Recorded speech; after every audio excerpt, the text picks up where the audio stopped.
Mga kapuso, mainit-init na usapan ngayon o mainit na usap-usapan ngayon kung dapat nga bang parusahan ang mga anak na hindi tumutulong sa kanilang sick at aging parents. Ngayong umaga, yan ang ating pag-uusapan dito sa Isyu ng Bayan! Ang issue na yan, inilapit na natin mismo sa bayan. Nasa Barangay Holy Spirit ngayon, sina Ivan at Sean, para hingin ang kanilang saloobin at opinyon. Yes, guys. Kaya naman ito na, simulan na ang talakayan. Ivan and Sean, ngayon natuloy na natin ang ating issue ng bayan. Susan, Shaira, maraming salamat. Nagbabalik po tayo mga kapuso mula dito sa Barangay Holy Spirit kung saan pinag-uusapan natin ang mainit na issue ng bayan tungkol sa suporta sa magulang. Pinag-uusapan nga po natin ngayon ang isinusulong na Parents Welfare Act of 2025. Inihain po yan ni Senador Panfilo Lacson na nais panagutin ang mga anak na nagpapabaya sa kanilang mga magulang na wala ng kakayahang suportahan ang kanilang mga sarili o kaya mga may sakit na. Ayan, kanina narinig natin ang pulso ng ilan nating mga kapusong kasama dito sa Barangay Holy Spirit. Pero para himayin pang issue, dalawa pong aspeto ito may aspetong legal at may aspetong social o panlipunan. Sa aspetong legal, makakasama po natin ngayong umaga, Attorney Brian Barte. Attorney, good morning. Bati po muna kayo sa mga kapuso natin. Magandang umaga po sa inyo lahat, mga kapuso at mga live audience po natin. Ayan, makakasama naman natin patungkol sa social aspect nitong isinusulong na panukala si Professor Roland Makawili ng De La Salle University. Sir, good morning. Maganda at mapagpalayang araw po sa ating mga tagapakinig at taga-subaybay. Simulan na natin ang ating talakayan. Unahin natin si Attorney. Meron na daw pong umiiral na probisyon sa ating family code tungkol sa pag-oobliga sa mga anak na suportahan ang kanilang mga magulang. Ano ho ang bago dito sa sinusulong na panukala? Sa ilalim ng family code, kaibahan dito sa panukalang Parents Welfare Act. No? Dito kasi, binibigyan ng pangil ng batas na to o ng panukalang batas na to ang pagbibigay ng parusa sa sinumang mga anak na hindi susuporta sa kanilang mga magulang, no? Dito sa panukalang ito, pwedeng parusahan ng pagkakakulong o pagbibigay ng multa doon sa mga anak na hindi susuporta sa kanilang mga magulang sa panahon ng pangangailangan o may sakit ang kanilang mga magulang. Specifically, ano ho yung parusa ang pinapataw dito sa pagpapabaya, Attorney? Sa panukalang batas po ay nakasaad na kapag hindi sinuportahan ng mga anak ang kanilang mga magulang, ay pwedeng makulong ang kanilang anak ng 1 buwan hanggang 6 na buwan. O kaya pag inabando na naman ng mga anak ang kanilang mga magulang, ay maaari din silang makulong mula ng 1 taon hanggang 6 na taon o kaya magbayad ng multa na nagkakahalagang 100,000 piso. Nako, medyo mabigat, ano? Sino naman ho magsasampa ng reklamo dito, Attorney? Halimbawa ako, magulang ako, pinabayaan ako ng anak ko, ako ba mismo magrereklamo o ang Estado pwede rin magreklamo on behalf of the abandoned parent? Nakasaad din po sa batas na ito o sa panukalang batas na to na ang unang pwedeng magreklamo, syempre ay ang mga magulang. At bukod sa mga magulang, pwede rin pong magsampa ng reklamo ang isang institusyon na nangangalaga sa mga nakakatanda o mga senior citizens. Or pwede rin po kung sino man tao ang nangangalaga, sa kasalukuyan nangangalaga sa mga magulang o kaya ay ang Estado. So kasi ito ay tinuturing na crimes against estate o the estate. Okay. Dako naman tayo kay Professor Makawili. Meron din hong aspetong panlipunan ito. Let's begin with yung tinatawag nating filial responsibility. Ano ho bang konsepto ito? At parang based on reactions online, medyo marami ho yung parang hindi tanggap itong ganitong klaseng pagpapato ng parusa dahil likas ho kasi sa atin yung close family ties. Tell us more about this, Prof. Okay. Ang filial responsibility o sa Filipino ay responsibilidad ng anak ay umiinog sa konsepto o umiinog sa paniniwala tungkol sa moral, ethical at manakanakay legal na pananagutan ng isang anak sa kanyang magulang, lalo pa kung ang magulang ay matanda na. Okay? May mga pag-aaral na hanggang ngayon naman ay matatag pa rin o malakas pa rin yung tinatawag na filial responsibility, lalo na kung pagbabasahin natin yung mga pananaliksik halimbawa ni Belin Medina, no? Ang filial responsibility sa atin sa Pilipinas ay nakabatay dun sa konsepto ng utang na loob, no?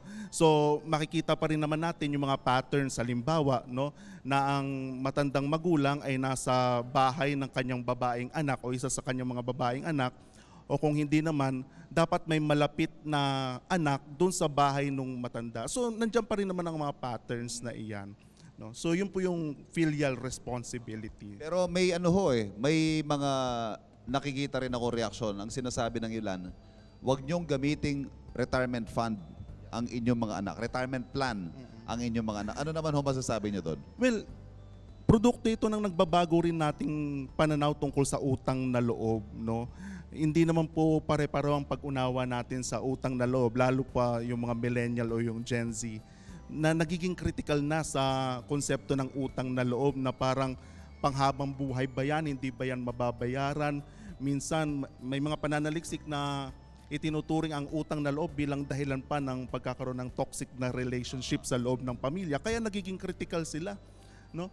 At dito na nga papasok yung filial responsibility bilang retirement plan daw, no, ng mga magulang, no, kapag sila'y tumanda na. Attorney, nabanggit ni Professor yung utang na loob. Paano kung walang utang? Ang tingin ng anak, wala siyang utang kasi hindi rin naman ako sinuportahan nitong magulang ko nung kabataan ko. May ano ba yun?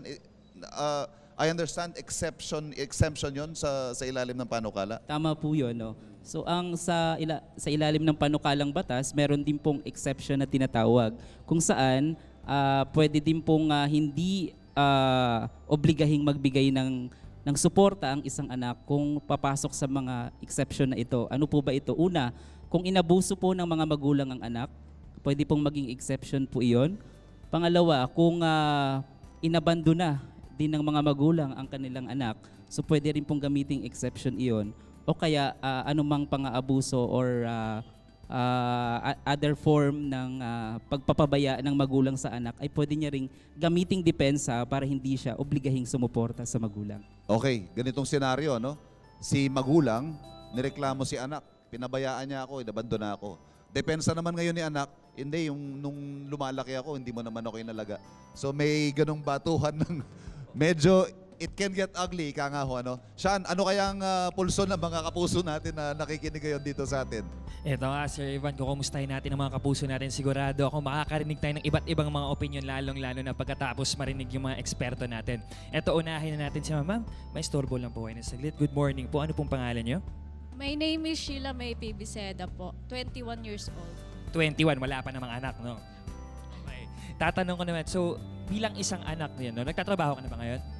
Hindi po siya actual work pero may racket-racket lang po. Racket-racket. Ikaw rin ba yung nagsusuporta sa family mo? So bilang breadwinner pa, so bilang breadwinner at bilang isang anak, tanong ko lang, sang-ayon ka ba sa batas na to at sang-ayon ka ba sa parusa na pwedeng makamit ng mga taong hindi susunod sa batas na to? Sa batas po, I'm agree kasi since nagra-racket po ako and breadwinner, nakakapagbigay naman po ako sa may mother ko kasi siya na lang nagtataguyod sa amin. Wala naman pong problema. Pero po sa may batas po na makukulong po yung mga anak na hindi nagsusuporta sa magulang, it's unfair po kasi, for example, may pamangkin po na laging nasa bahay namin. Mag-iisang buwan na po siya, inabandona ng mga magulang niya. Wala pong bisita man lang, walang sustento. Kahit ni-reach out ko na lang ilang beses, wala po silang reply. Tapos ayun po, kung kaya pong i-abandon na ng anak after yung mga parents nila, kaya din po ng parents abandonahin yung anak nila in the first place po. So it goes both ways talaga, eh, no? So bilang breadwinner, natanong ko lang din, ano naman yung opinion mo para sa mga ganong tipong mga sitwasyon? Lalo na yun, inabandon na ng mga magulang. Siyempre, hindi naman lahat ng beses meron tayo. So paano naman pag humingi yung mga magulang mo sa mga panahong wala tayo? Anong gagawin natin? At anong opinion mo doon na pwede kang kasuhan in kaso na humingi sila nang wala ka? Kapag manghihingi naman po sila, wala naman po akong reklamo doon kasi in the first place po, sila din po yung nagpalaki sa akin. Si mama lang po nagpalaki sa akin, wala pong tumayong ama. Kung may mabibigay naman po ako, willing po yun. Hindi niya na po kailangan na mag-beg sa akin para bigyan ko. Speaks lang again to the Attorney, yung- filial responsibility, Sir Ivan. No? Yung financial incapacity attorney, exemption din siya, no? Tama po yun. Sa panukalang batas na yan, exception din po yung capacity or financial incapacity ng isang anak para suportahan yung mga magulang. Siyempre kung wala po talagang hanap buhay or financial na kapasidad ang anak, paano po siya pipiliting suportahan ng kanyang magulang? Kung siya mismo ay hindi niya kayang suportahan ang sarili. Laging sinasabi yan ni Attorney Gabby at Attorney wala kang mapipiga sa bato. So Tama pag po yun. walang mapiga, wala. Pero Prof, ayun nga, pumapasok dyan yung utang na loob gaya nung si ate. Sorry, I didn't get your name. Pero si mama ang nagpalaki sa akin Solo niya akong tinaguyod. So the least I can do is give back, return the favor. Well, valid pa rin namang paniniwala iyon, no, Sir Ivan. No? Pero isipin din natin na hindi naman lahat ng tao ay may ganong pananaw tungkol sa utang na loob. Dapat maging open din tayo na nagbabago yung pananaw natin sa utang na loob. No? In fact, no, hindi lang naman sa agang panlipunan kundi sa maging sa philosophy. Yung utang na loob ay dapat daw baguhin na mismo yun Ito ay utang sa kagandahang loob Na parang may utang na loob ako dahil maganda yung loob na ipinamalas mo sa akin. Hindi ito ini-impose no, ng isang magulang o ng isang tao doon sa isang tao. No?